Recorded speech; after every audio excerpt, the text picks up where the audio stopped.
send myself emails to my library. But he has a sense of history. I don't need to have that.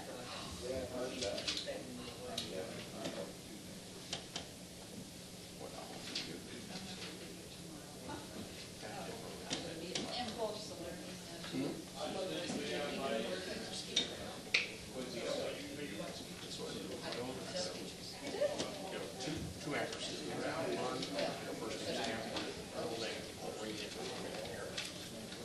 Both of them kind of nice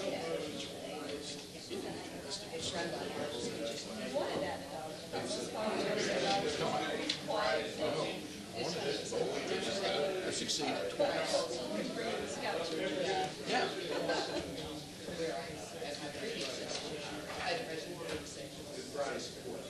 She used to go by Kate. She would do college. She wants to be Kate for surprise. It is. That's not what she picked. You don't?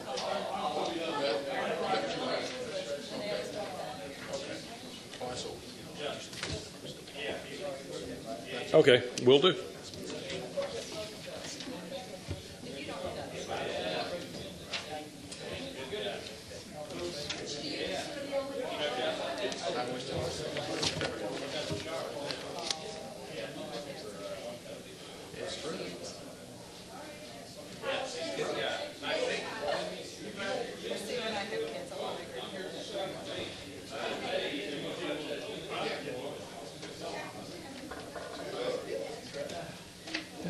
Hey, John.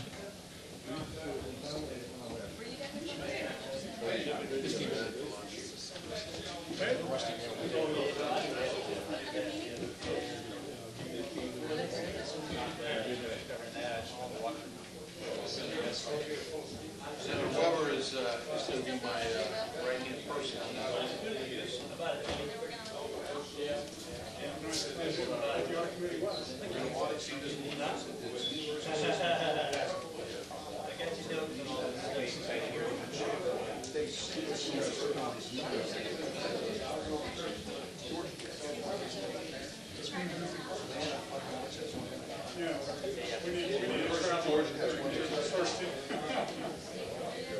I've got full support for this audit. Senator Weber's on the audit. Is that right, Senator Weber? It's 30, it should be a large audit study committee. Oh, I hadn't thought about that. That's a point.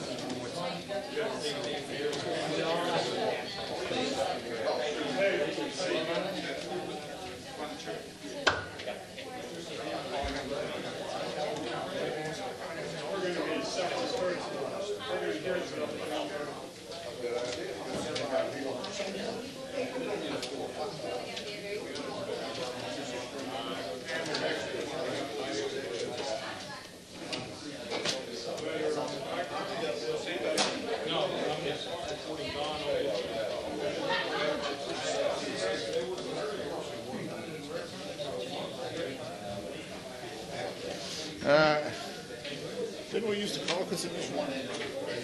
We used to call Kissimmee, didn't we?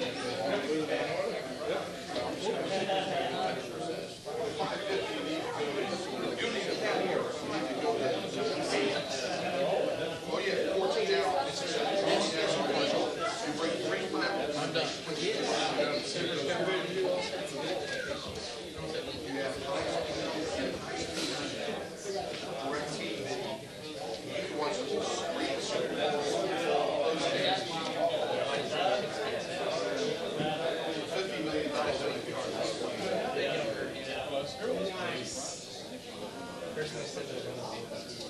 There you go.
506.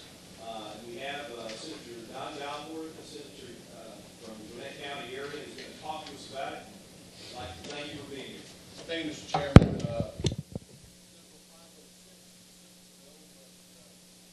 The problem with passing any bills we come up with is we don't think of all the ramifications that always happened. When we capped the amount that we could put in the fees for Hope, that every school had a little different fee for Hope, and we basically said the university system and the universities could increase the fees, but at some point in time, the Hope's not going to pay for it anymore. So we capped the fees at exactly where they were at the University of Georgia or Georgia Tech or whatever. And any new fees, any additional fees, they're going to be paid by the students, and all the current fees are paid for by Hope. The problem that has occurred in the last couple of years is we have this new university in Gwinnett County, and of course 2 years ago there were no fees there. So any fees from that campus would automatically not be under Hope whatsoever. This bill simply would state in Section 1 that basically the book allowance can't exceed 100 per quarter or 150 per semester, which is what all the other schools have, and the other fees would be set by the board itself. The idea would be that you could coordinate it with, in Gwinnett County, you might look at Perimeter College and say those would be similar fees, and therefore what their fees were on that date is what our fees are going to be, and that's what that would take care of the problem to put Gwinnett County University, the Georgia Gwinnett University on equal footing with all the other schools. And I'll be willing to answer any questions. Any questions from members of the committee about Senate Bill 506? Ms. Representative Gardner. Chairman, does it say in here that the fees that will be established by the new institution will be limited in the way you described? In Section 1, it talks about The books. the books can't be more than 100 per quarter, 150 per semester, which is what all the other schools are set at. And then the other fees are under Section 2. And the way it was stated in here, it's not just for Gwinnett University. If 10 years from now or 20 years from now there's another school, any eligible post-secondary institution established by law after January 1st, 2004, the amount of the mandatory fee shall be equal to the amount or amounts initially approved by the new eligible post-secondary institution for its first year of operation by action of the Board of Regents. So the Board of Regents is going to set what they're going to what the amount's going to be. I was just trying to figure out where the limitation would come, but you think the Board of Regents would? Well, they're going to set what the fee is for that first year, and then at that point in time, any increase in that fee would be paid for by the student and not by Hope. I understand that part of it. I just want to Okay. make sure that they are not going to have an advantage that the other institutions who've been capped in 2004. Yeah. Tom Daniels is going to be able to answer that better than I, but I think the way we write laws, we don't put all the sections in. We just put the sections that are applicable, and I believe that is the case, but I'm sure Tom would. Thank you. Representative, there's another section in this law that freezes the fees at the level they were of January the 1st, 2004 I understand that part. for every other institution. Since this institution didn't exist on January the 1st, the Georgia Student Finance Authority did not know what level to pay. Right. So this does not put them at a disadvantage nor an advantage. It just gives them these students the same coverage as everyone else. Any other questions from members of the committee? Senator Balfour. Okay, if there's no more questions, what's the will of the committee? Moving passed, and second, Representative Hackfield. All in favor of the passage of Senate Bill 506, signify by saying aye. Aye. Those opposed, say no. Senate Bill 506 passes. Thank you, Mr. Chairman. Thank you, committee. Thank you very much for being here. Next, we're going to move along and take a look at Senate Bill 561. Senate Bill 561. Senator Hart could not be here today, so he asked me to briefly discuss discuss this, and I'll try to do the best I can. When the HOPE scholarship and grants provisions were set up in statute, an error occurred, and that error took place in two specific areas. One had to do with private proprietary institutions, such as DeVry, American Intercontinental University. Some of those proprietary institutions, when the HOPE statute was set, should not have been eligible, and that has just come to the attention of the Georgia Student Finance. So unless we pass this piece of legislation, there are some 3,000 students in Georgia who are at risk of losing their HOPE scholarships just because of this error that occurred when the statute was put in place. So that's the primary reason. There's also another reason, and it has to do with the fact that when HOPE was originally set up as statute, you had to earn a bachelor's degree. And as we know, as times have changed, some of these students pursuing higher level degrees never obtain a bachelor's degree. So this would allow those students, in this case, some 250 pharmacy students, to continue what they're doing, continue getting HOPE, and be on the right track. So it's a housekeeping measure. It cleans up the legislation that was originally intended to give hope to these students, but because of the failure and error, it was not. The error was picked up. And so as the General Assembly and our responsibility as higher education, we need to address it. We need to get it fixed. Because if we don't, unfortunately, there's a lot of young people that are going to lose their HOPE scholarships. So we need to pass this, and if I can try to answer some questions. I know there's some folks here who probably could do a lot better job than I. As a matter of fact, if there are any speakers, I know Senator Hart was not here. If there are any speakers, would you like to, Les Schneider, who represents some of the private proprietary schools. Les, would you like to talk to us about this? Yes, sir. Members of the committee, my name is Les Schneider, and I do represent DeVry, but I also was one of the people who was involved in codifying the HOPE program. And as Representative Hembry has indicated, I guess I and about 45 other people are embarrassed 7 years later, where we read this bill over again and again and again to make sure it was going to do exactly what Zell Miller had asked for it to do in the very beginning. There were two Scribner's errors. Representative Hembry pointed out one of them. On page 1, line 18, you will see there's an or put in the law now. There was an and there before. This kind of screws it up, excuse the expression, even more, because it would mean for an eligible institution to be able to have its students get HOPE, they'd have to be a public university, a private university, not-for-profit, a private university for-profit, and a branch of a technical and education. Nobody's all for. So obviously, we've got to put that or in instead of the and. The or-D, when I saw the bill before it was dropped in 7 years ago, it was there. Somehow between there and the clerk's office, it fell off. So that, as Representative Hembry has correctly indicated, needs to be fixed. The first professional level degree is something that is new to all of us. We're all used to going either for an associate or bachelor's degree and then going for a doctorate degree in whatever discipline we'd like to go in.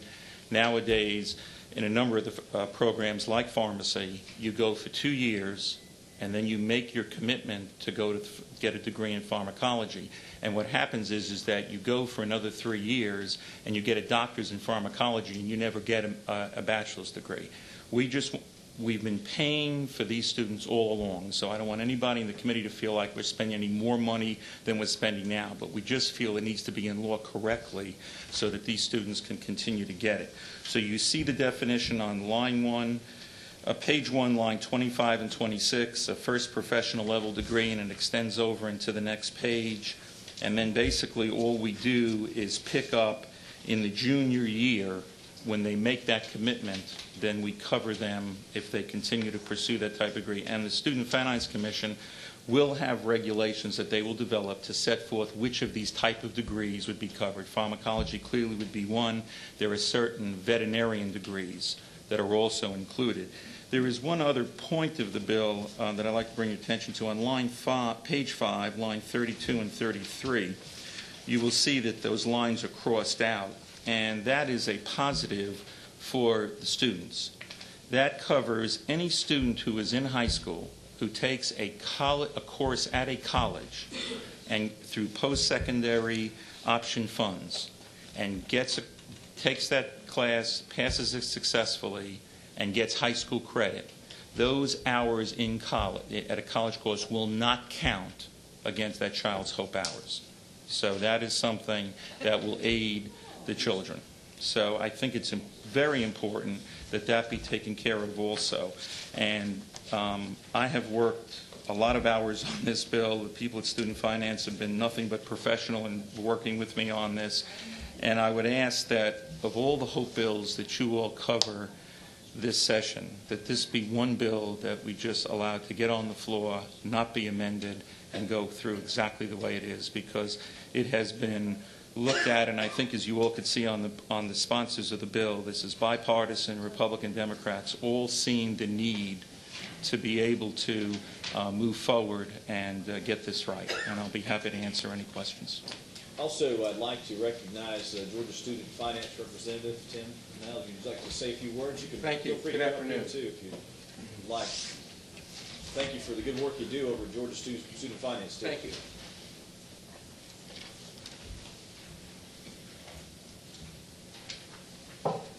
I wanted to reiterate what Les has said, at least on the first two items regarding the technical corrections, both having to do with the proprietary schools and the first professional students, so that his explanation is exactly correct. I think I have a little bit different interpretation of one other part. But the effect of the first two amendments does not change any policy or any programmatic procedure that has not been underway since really day one. It simply allows us to continue to provide the Hope Scholarship funds to eligible students in proprietary schools, as has long been the case since the inception of the program. And for the first professional, this is something that's relatively new that occurred since the Hope program was in fact codified. And right now it would only apply to pharmacy students, about 250 or so, as the chairman has indicated. The striking of the language in the other section only really relates to the post-secondary options program, which is a program that is no longer funded. It was funded some years ago with state funds. We now have a different program that's funded with lottery monies called Excel.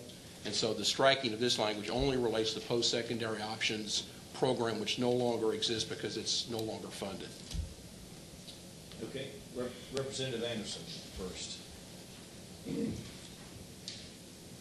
23. My question may not be germane at the moment after your comment, but what about technical school or technical courses taught in high school? Those, I understand, count against Hope. Currently, if a high school student should take a course at the technical school, and that course is paid for by Hope, that being paid for by Hope would count ultimately against the student's ability in terms of the cap at which the total amount of Hope dollars for which they would be eligible.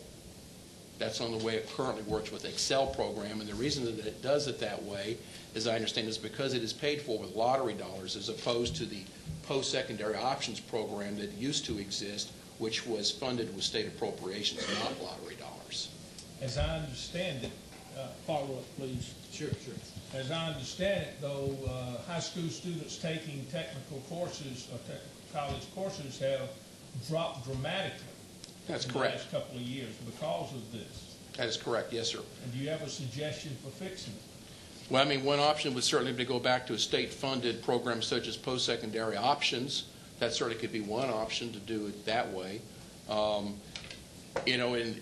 Right now, the law does provide for a cap on Hope of 127 semester hours.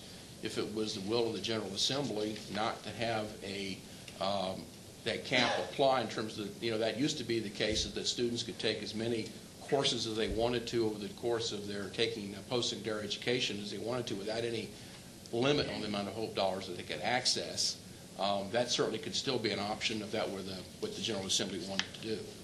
And we would certainly appreciate your insight. At last higher education committee meeting, at the last higher education committee meeting, Commissioner Vollmer was here and present, and he's indicated that this summer, in the interim, we are actually going to have a meeting, Representative Gardner, Representative Chokas, and whoever else would like to participate.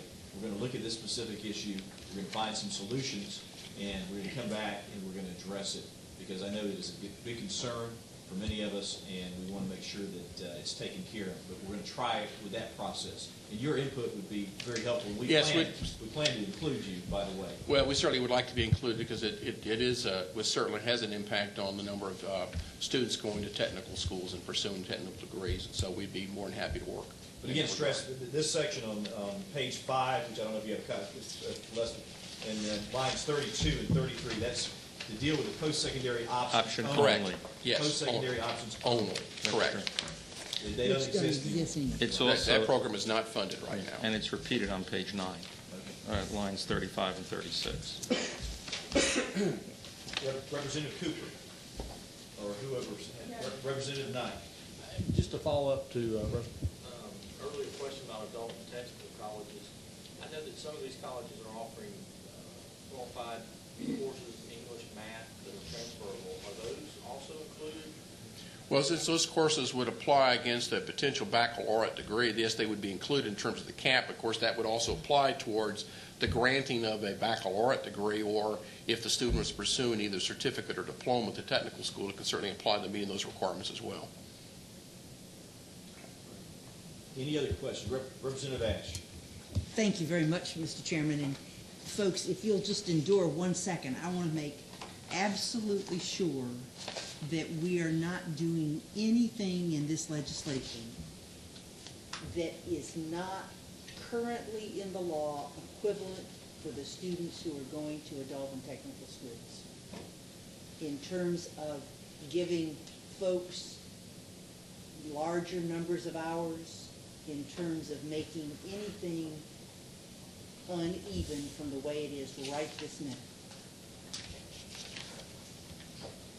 I would be comfortable in saying that it doesn't change, this bill doesn't change any of that. What this bill does is address the definition of professional level degree, clears up the Scrivener errors, and addresses the PSO issue that we just talked about. If tomorrow PSO was funded and high school students started to take courses in colleges, then since that money was being paid, quote unquote, outside of lottery funds, it wouldn't go against their cap of hours.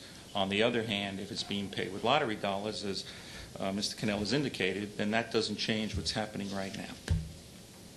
One follow-up. Mm-hmm. I think everybody knows that there is tremendous built-up energy about this issue that you just addressed, Mr. Chairman. And out of an abundance of caution that this legislation go through, I won't introduce an amendment that would attach a way to fix GTAE from students and numbers of hours to this particular piece of legislation. but we are going to work on that, and Great. we're going to get it through. We're definitely going to get it through. Thank you very much. Representative Sims. I want to make sure I understand one thing. In certain colleges, especially in the junior college level, Middle Georgia and South Georgia College, ABAC, those colleges there offer courses called joint enrollment program. Now, the hope has not been paying for that. Parents are usually paying for that for the kid to go to those schools, to the school, and they get college credit, and they also get high school credit, from what I understand. They've been doing it for years and years. As far as I know, Hope does not pay for those courses. Does that go? Is this a part of the line that you're deleting here, 3233? Do those hours count as a cap? No, the circumstance you described would not apply here. Again, who is paying for the course? If it's being paid, I think Tim and I are on the same page. If it's being paid with lottery dollars, then it would go against it. If it is not being paid with lottery dollars, the reason we're crossing out those lines is that if, for instance, if it's being paid with PSO monies, then that's not going to go against their Hope number of Hope hours that they're entitled to. Okay. Any other questions from members of the committee? Yes, Representative Chuckles. Could you help me with this statement? With this legislation, a high school student that is taking that will be taking college credit courses, and we're talking university type courses, will, even though the Hope will be paid for, it will not count against them in high school. When you say not count against them in high school, are we talking about whether or not, it's not a matter of what's going against them in high school. The question is it going against the total number of hours they can get paid for Hope? Okay. And the answer to that question is if it's part of the Excel program, it's being paid with lottery dollars, it would go against it, and that's present law. I'm sorry, go ahead. That's the question. I'm trying to find out that if it's, does the Excel program fund the courses that high school students are taking for the university type courses, but it will not fund at this time courses for adult and technical education and technical college courses. It can if they are in the core areas like math and English. If they're taking their core courses, they can. Yes. Thank you for clarifying. Representative Kidd, did you have a question? Representative Gardner. Just to make sure that I understand this new first professional degree program, is that those students would still be limited to the 190 quarter hours that they currently are limited to? The cap that exists in the law is not what I would refer to as a hard cap. Right. If you recall, last year House Bill 299 had such a hard cap that would apply for all students. There are certain courses, such as pharmacy, there's certain engineering ones, for example, at Georgia Tech, in which the number of hours to graduate somewhat exceeds the 127 hours. Generally, the way we have done that administratively, if the student is going to, say, their last semester of college before they earn their degree, and they are at, say, 125 semester hours, and they take 15 or 17 semester hours, say, that last semester, we've gone ahead and covered that. So they may exceed the number. They have. I think about, as the last I recall, was about 94% of all college students are in degree programs of study, I think is what they call it, that would result in a degree that will fall within the 127-hour limitation. So it's a relatively few number of people who are in courses of study, programs of study, that would exceed that.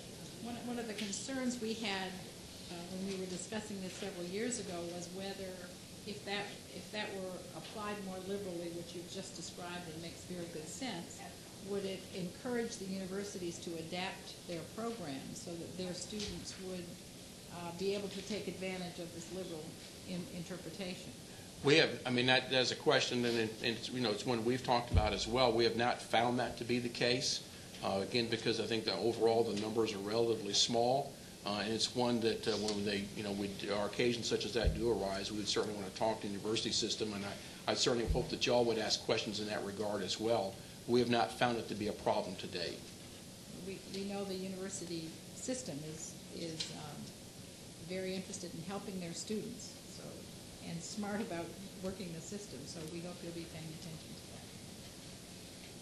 that. Representative Sims. Two questions. So I do know a little bit about the engineering program, but most of the CE, IE courses, Chemie, nuclear engineering, all run a little long over at Tech. I know the pharmacy program does. You're saying that this is not going to affect this now.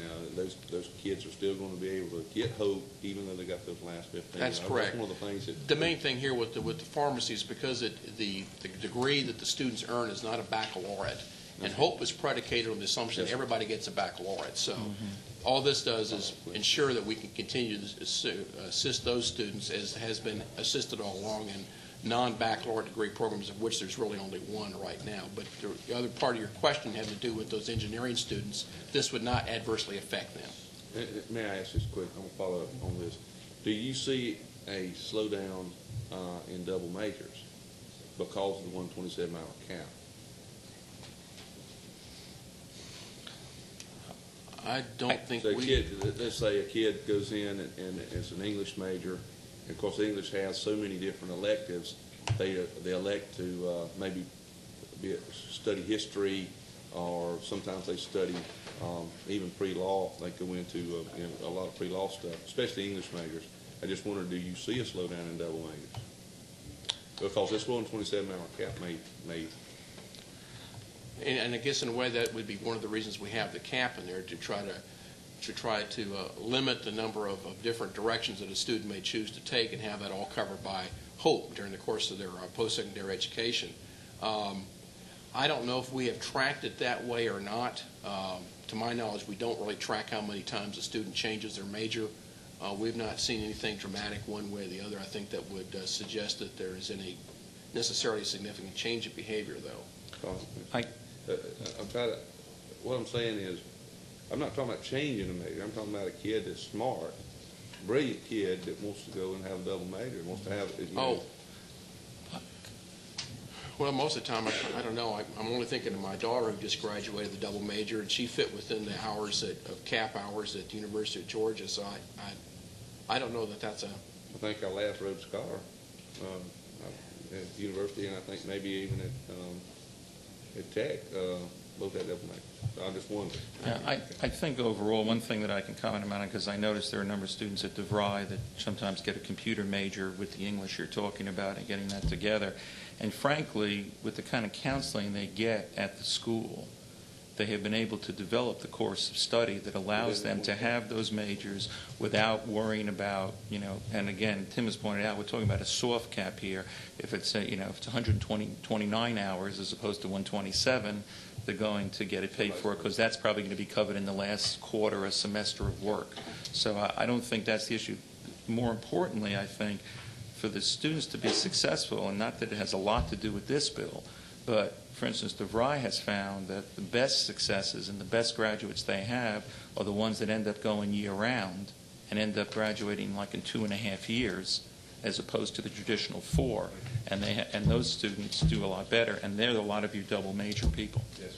Let's get back on track because we're kind of diverging from the track. And this does 3 things. It, first of all, corrects a problem with proprietary institutions. 2,500 students could lose their HOPE scholarships. Secondly, 250 students at the University of Georgia in the pharmacy program may not be eligible because they now are receiving doctoral degrees. And finally, a program that no longer exists, we're addressing that issue. That's correct. No other issues. Yes, sir.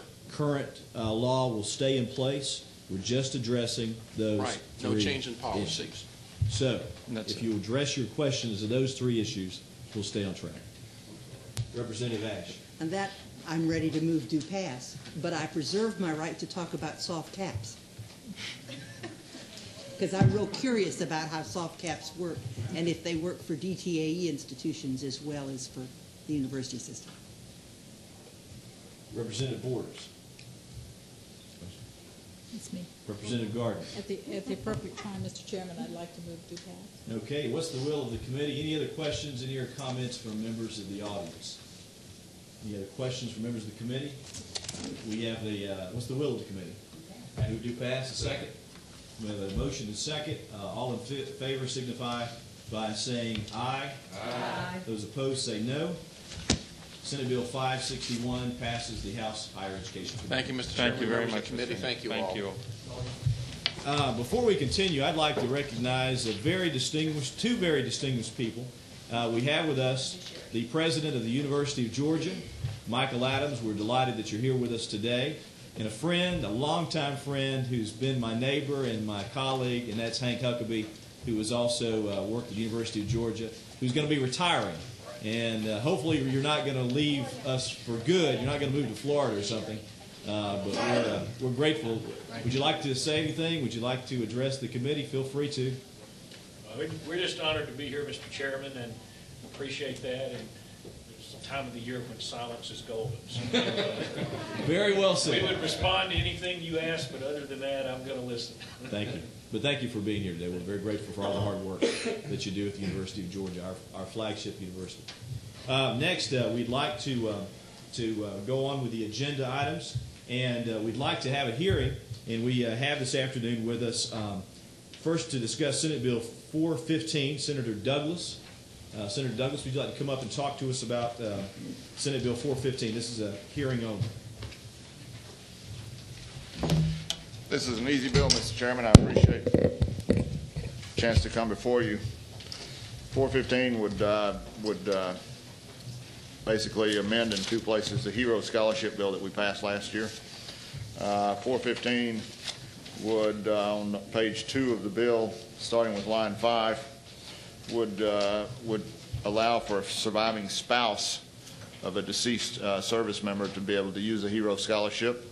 And then it corrects an oversight starting on line 14 that if we have a soldier who happens to be wounded before they meet the 180-day requirement of being in the combat theater and gets medically evacuated, at the moment they're not eligible for this scholarship because they didn't serve the 180 days over there. Case in point is a young man named Richie Ingram who goes to school at North Georgia College and State University and lost his lower left arm over there and was medically evacuated just a couple of months after he got there, and so he's not eligible for the Hero Scholarship at the moment. So this would correct that, Mr. Chairman. Any questions from members of the committee? Thank you. This is a very, very sound piece of legislation. It was last year. I think you're correcting some things here that we overlooked, and we thank you. Thank you for your... Yes. Senator, what can we... This young man who was in Iraq and lost his arm and now does not qualify for the Hero Scholarship, what can we do for that young man? We can vote on this bill Will that and bring him under the bill. Yes, absolutely. Bring him under the provisions of the bill. in the absence of this bill, what can we do? Well, he's eligible for the Hope Scholarship, as I understand it. But our Hero Scholarships are off limits to him at the moment. Representative Ash. Thank you, Senator, and thank you for bringing a bill that Glad seems to do very it. badly needed. What would this cost? Do we have a fiscal note on this piece of legislation? We're looking at a very small number of people. We didn't get a fiscal note on it because the numbers are so small. It's almost a housekeeping bill. We've lost 26 members of the 48th Brigade over there, and most of them have been single soldiers. We've lost, as far as the wounded go, obviously we've had more wounded than that, but as you recall, the Hero Scholarship has a 25-year-old limit.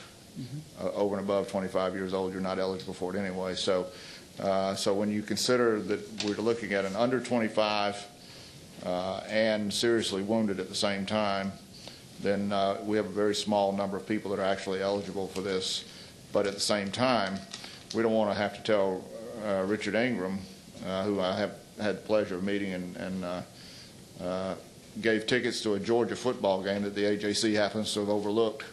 I don't want to have to tell him that sorry, you don't meet the criteria for a Hero Scholarship because you didn't stay in Iraq long enough to be eligible.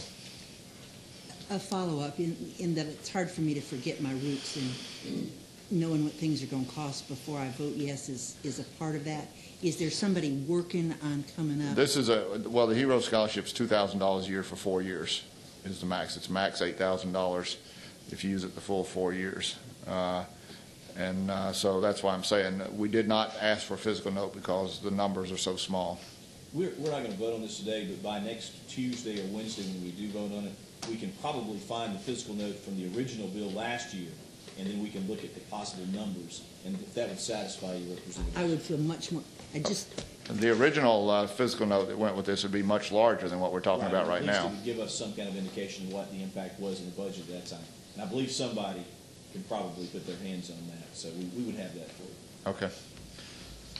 Is that okay? that's very helpful. Thank you, Mr. Chairman. Representative Sims. On deployment, this as a child, the child's who that what is the date now, Senator? This is. What are the dates on it? It doesn't say it here, and I know it's No, the original bill. The original bill doesn't have a starting date. It just says 180 days in a combat zone. Somebody that serves 180 days in a combat zone, and their children. Okay, so Some of the bills that we've done have a 9/11 start date. Some don't. This one does not have. The original Hero bill does not have a start date. It just says that if you're a legal resident of Georgia and you serve 180 days in a combat zone, 181 days, then you and your children are eligible. May I ask this question? If you actually can wear a combat patch, in other words, a shoulder sleeve on the right side. Does that qualify you? I'm trying to remember back to my Army days what that. That's what I can't either. I don't. You and I both wear one, and I don't know. I know that combat patches in Grenada were given for 3 days of service. Exactly. But they were, the build-up on that, I don't think any guardsmen participate. No, but I'm just saying that I don't know that we could go by that criteria. Okay, just one. Right. Representative Buckner. I'm just curious as to why we're not moving forward with the bill. What's going to be different about it next week that's not here today? It was the chairman's decision to happen next week. Interesting. Representative Anderson. My question deals with the lack of a starting date. If we implement this bill, would it retroactively cover the young man at North Jordan? I think it would, Representative Amerson. I think that it would. Any other questions for Senator Douglas? Anybody in the audience would like to comment on this? Representative Knight. The question to the last regarding the date. Listen, can we confer with legal counsel to see if that would take care of the young man that's at question? If I understand this, Chairman, this bill would pick up from where he is. It would not go back and pay him money for previous courses he'd already taken. No, it would not be. Pick up and go forward. No, but it would make him eligible for it now. Yes, absolutely. Any other questions for the Senator? Thank you, Senator. I know you've worked hard on this issue, and we'll look forward to seeing it. Thank you. Thank you. Next, we have Senate Bill 562. Senator Weber, if you could come up and talk to us about your piece of legislation.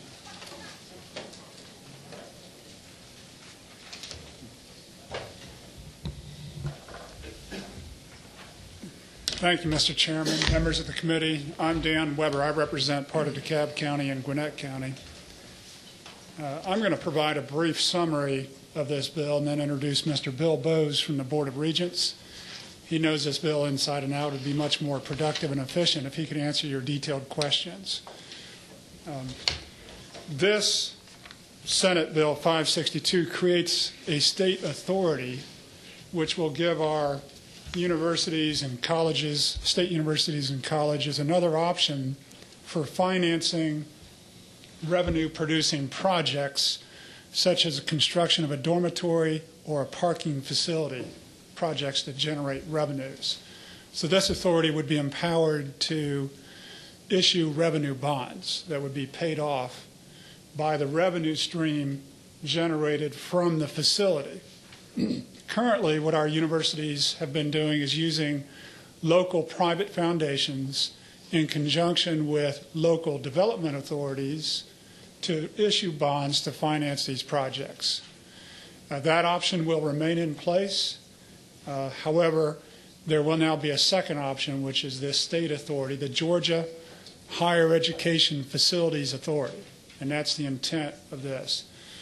The benefits from doing this are about 3 as I count them. There are perhaps more, but to summarize, it will allow our smaller institutions and even our larger institutions to combine projects into one bond issue to finance all of them.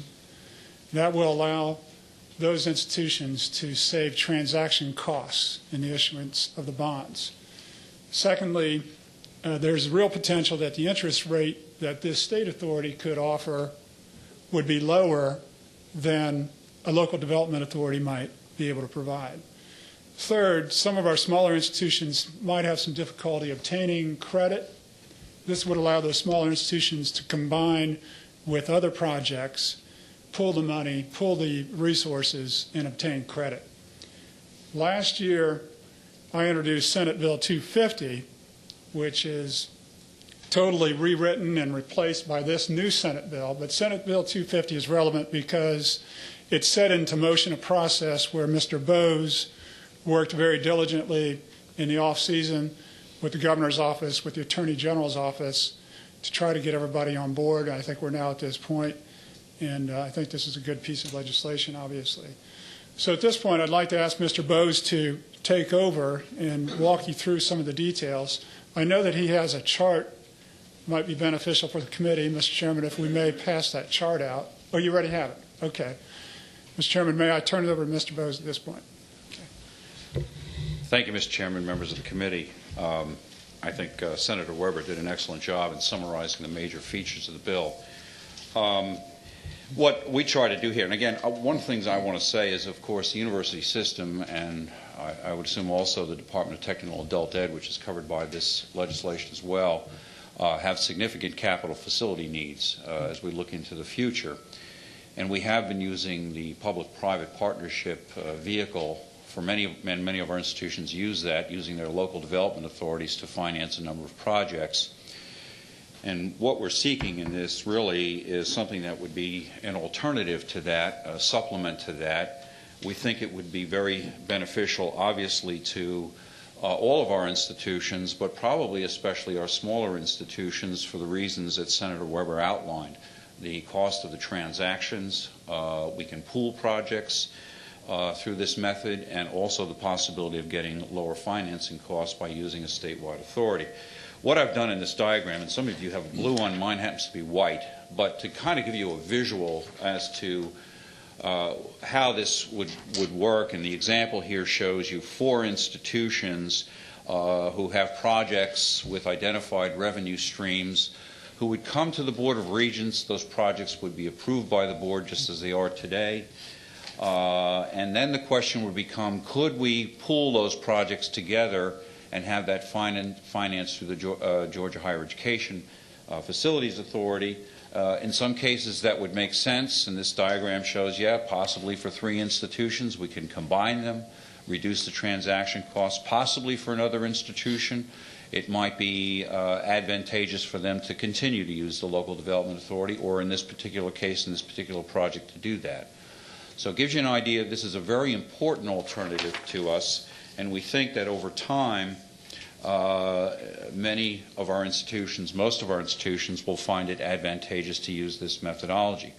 One other thing I do want to mention that the legislation provides is the ability to refinance existing bonds. And I think for many of our institutions that too is a very attractive feature, because they may want to come in and get lower interest rates on bonds that have already been issued. There will be an authority board. The legislation provides for the governor to have 3 appointees to the board. The Speaker of the House will get to appoint a member from the board of the Department of Technical and Adult Ed, and the Senate President Pro Tem will appoint a member from the Board of Regents. So there will be a total of 5 members. They will serve 3 years. The terms will be staggered. And one other point I ought to make about the authority is that initially, and in this proposed legislation, the authority will be limited to issuing no more than $300 million in bonds. So the outstanding amount of bonds would be limited to $300 million initially. And if there are questions. Thank you, Mr. Bose. First, we have Representative Kidd. Well, thank you very much. My question has changed. The Senator answered the first question I had, but my second question is, why is it necessary? Is it necessary to create a new authority? Could not the regents act as an authority as far as the members? We're prevented by the Constitution from serving that capacity. And the related fee that we see here, is that what is? You heard Senator Weber talk about the revenue streams. Well, for the most part, for example, let's take a residence hall. The student is charged a housing fee. If that housing fee was to cover the cost of constructing a new residence hall, that's the fee we're talking about. We approve those fees. The other thing that the board approves, in addition to approving the project itself, is that there are ground leases associated with these projects, so those are approved as well by the Board of Regents. Mr. Chairman, if I may add in Representative Kidd's question, might be curious to know that there is an existing authority that has been inactive for decades, and the title of it, Georgia Education Authority University. Authority University. Last year, we attempted to take the old legislation in Senate Bill 250 and update it. It got very cumbersome and was very difficult, so we decided to abandon that approach and come up with a new authority with a new regime. Representative Ash. And perhaps that helps with my question. One of those questions I always ask about legislation is this more government? And we're setting up a new authority to replace something that no longer works, but we're going to have, does this represent more government? Don't respond. Okay. One of the things that we talked about when we designed the legislation is to make this a very lean type of operation. We don't anticipate this as being having a large number of staff members. We're talking about an executive director and a few support staff. That we would expect that the underwriting, legal, all of that will be done by the way it is currently with a lot of our local development projects with current private firms, and that would continue. So it's not. We don't anticipate this is going to be a large organization, very small. And then I guess my follow-up to that is, do we have a fiscal note on what this is going to cost? I don't know. No, we don't. Tom Daniel from the Board of Regents, Tom. No, we do not have a fiscal note per se. I mean, there was no legal requirement to have a fiscal note. As Mr. Bowes has indicated, these 5 people appointed to the board would have the legal authority to name an executive director. That might be a person that's already employed in a state capacity, but you would just need a legal officer to function as this, as the officer of the authority. I mean, I can give you cost complications, but I do not have a fiscal impact. So then my follow-up to that answer would be, is this just finding a legal mechanism for the Board of Regents to become more involved in bonding? Not the Board of Regents. This is for the Board of Regents and DTAE. Is this just finding is this finding a way to have the Board of Regents and DTAE more involved in the bonding process? In my opinion, not more involved. I mean, it is giving the Board of Regents and DTAE another option that doesn't currently exist. As these 2 gentlemen have pointed out, you give us general obligation bonds to construct facilities. In the last 20 to 25 years, for instance, the General Assembly has not given us money to construct dorms, with the exception of the Olympic dorms. You do not want to give us general obligation bonds to construct a parking deck. We would rather you give us general obligation bonds for our classrooms, our laboratories, and our libraries. So one path of money is the general obligation bonds. The second path is the one that Senator Weber described, where we're using local economic development authorities like that Mr. Huckabee has done, like they did at North Georgia College, like they did at Clayton State. The Georgia State dorm? The Georgia State dorms on Piedmont is a prime example. This would give us another option. And my final part of this question is there any private enterprise that this group, this authority, will give less business to? Are we competing with the private sector in any way? No. Representative Sims. Now, I'm kind of going on to the same things with Ms. Ash. Do these 5 people have bonding authority then? These 5, they will have bonding authority, is that correct? That's what you're asking us to do. The second thing is, and trying to help, let's say you have a co-mingled kind of situation, somewhat like Georgia Perimeter and maybe the Atlanta Technical Schools that are out there. If they were trying to, or let's say in the case of where I am, where my technical school is on the campus of my college, if they wanted to build dorms, right now the bonding part of that for dorms is just almost non-existent to try to get the dorms done. But if they wanted to put this together, kind of like down at ABAC, which is, they've done an excellent job down there, this would help in that regard for both the technical school folks could go there, or the college kids could go there also. Is that correct? That's right. Mm-hmm. Okay. Representative Murphy. Thank you, Mr. Chairman. There are a number of projects that the Board of Regents has placed in the priority list, I understand. Would this authority allow some of those projects to move forward faster?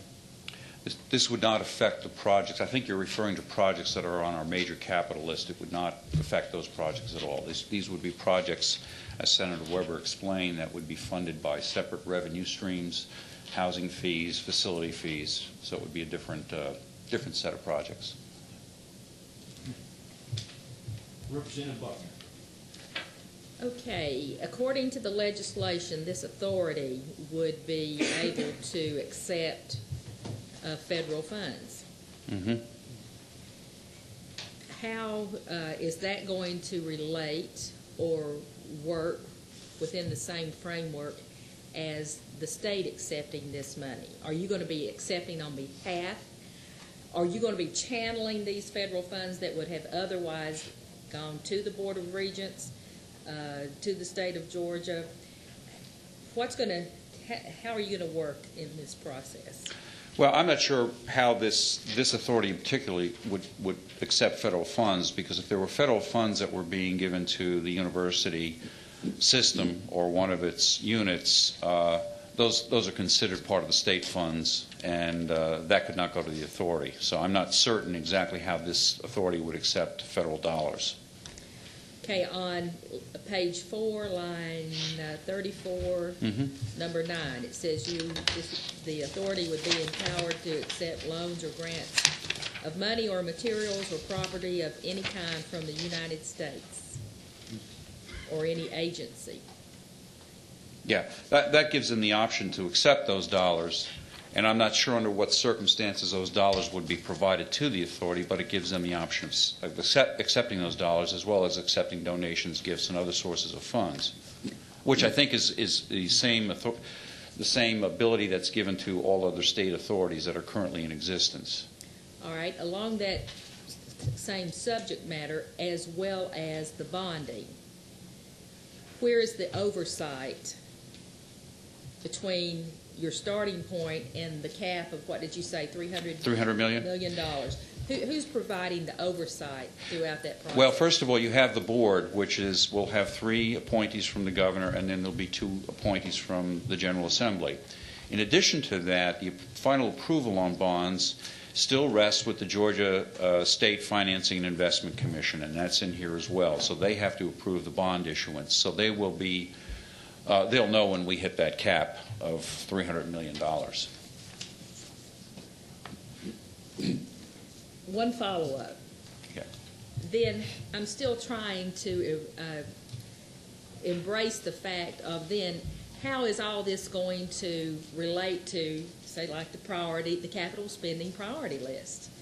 How are you going to relate to what plans are in place or in the planning process with the Board of Regents?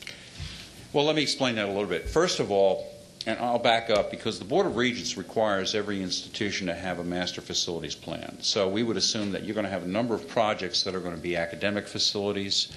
You're going to have a number of projects that are housing facilities, parking facilities, recreational facilities, student center facilities. Those are all part of the master plan. Now, the projects that are on our capital priority list that you see every year are generally academic projects. They're classroom buildings, research facilities. They relate to the central core mission of our institutions. Most of the projects that we currently do through the local development authority option would be like rec centers, student centers, housing projects. So what we're saying is that a lot of those projects that are now done in that manner, a lot of them will now or could now be done through this Georgia Higher Education Facilities Authority. So it does not affect the projects that are currently on our capital priority list. Our last quick question is for Representative Gardner, and I know that you two will be here once we adjourn, and I know that you'll try to answer any questions, and maybe some other folks in the audience could answer some questions too for members of the committee, because I want you to feel comfortable, but at the same time, I'd like for you to ask your last question, Representative Gardner. Thank you. Thank you, Mr. Chairman. I'm trying to understand why this is needed, and tell me if this is correct. Some projects don't have a local development authority that's able to assist in a way? That may be possible in some cases. I'm not certain about that, but I think more significantly what the issue is for some of our institutions, they don't have the resources, and they don't have the credit rating on their own to be able to get good and less costly financing. This gives them the option, and gives us the option because we can pool projects. So rather than, a small institution doing a $16 million project, we can get 2, 3, 4, 5 of them together and have a $160 million project, and we reduce the proportion of that cost that's related to the transactions, the underwriting and legal fees. That makes good sense to me. I think the concern I have is whether or not this body is going to have the ability to influence the priorities that have been set by the Board of Regents, or whether the Board of Regents will continue to have control over the listed priority for capital projects. Well, I guess what I've tried to convey is that most of these projects are a separate set of projects. They're not the projects that are on our priority list. We wouldn't. It's a separate list. Yeah. Tom Daniel, I'm going to let you have the last word. I'll do it after. Okay. All right. Please, though, I know that you were willing to discuss this. Senator Weber, thank you. I think it's a very, very good piece of legislation. Bill Bowes, thank you for what you do. Members of the committee, please engage with these gentlemen and have them maybe settle some of your concerns. If they can't settle them, at least have them understand your dialogue and your concerns so that we can address this. But thank you, and we look forward to seeing you next week. Members of the committee, thank you for your participation. Again, President Adams, thank you for your attendance. Hank Huckabee, good luck to you in your retirement. And thank you. The Higher Education Committee is now adjourned.